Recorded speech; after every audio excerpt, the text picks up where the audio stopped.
Orbán versus Zelenského plán na rok 2027. Dobrý deň. Ak ste si mysleli, že dnešné schválenie 90-miliardovej pôžičky v Štrasburgu bolo vrcholom politického dňa, tak vyhlásenie Viktora Orbána vás vyvedie z omylu.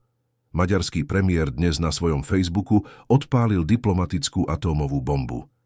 Reagoval na nový, doteraz utajovaný plán Volodymyra Zelenského, o ktorom ako prvý informoval magazín Politico. Orbán nešetril slovami. Tento dokument označil za otvorené vyhlásenie vojny Maďarsku. Prečo taká ostrá retorika? Pretože podľa Budapešti Kyjev už nehrá len o prežitie na fronte, ale o priamu zmenu politickej mapy v strednej Európe. Poďme si rozobrať tento konflikt, ktorý môže definitívne zablokovať rozširovanie Európskej únie. Zelenského 5-bodový plán, cieľ 2027. Podľa servera Indexbokahu vypracoval Kyjev strategický dokument, ktorý má jediný cieľ – vstup Ukrajiny do Európskej únie už v roku 2027.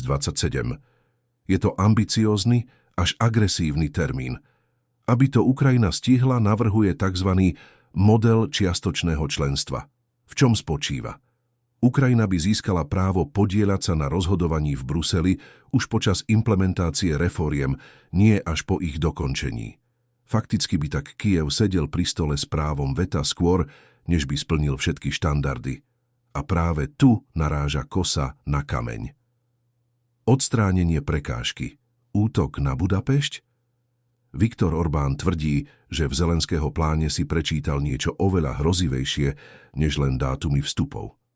Podľa jeho slov dokument priamo počíta s výmenou vlády v Budapešti. Orbánova interpretácia je jasná. Kyjev a jeho spojenci v Bruseli si uvedomujú, že kým bude v Maďarsku pri moci súčasná vláda, Ukrajina sa do Európskej únie nikdy nedostane kvôli maďarskému vetu. Orbán preto obviňuje Zelenského, že jeho plán zahŕňa kroky na destabilizáciu maďarskej vlády a podporu opozície, aby sa odstránila prekážka. Je to mimoriadne vážne obvinenie. Premiér členskej krajiny Európskej únie obviňuje kandidátsku krajinu z pokusu o politický prevrat. Čiastočné členstvo, experiment s neistým koncom. Brusel momentálne tento model čiastočného členstva reálne zvažuje. Argumentom je, že Ukrajinu treba ukotviť v európskom systéme čo najskôr, aby Rusko nestratilo pocit, že Kyjev je už neoddeliteľnou súčasťou Západu.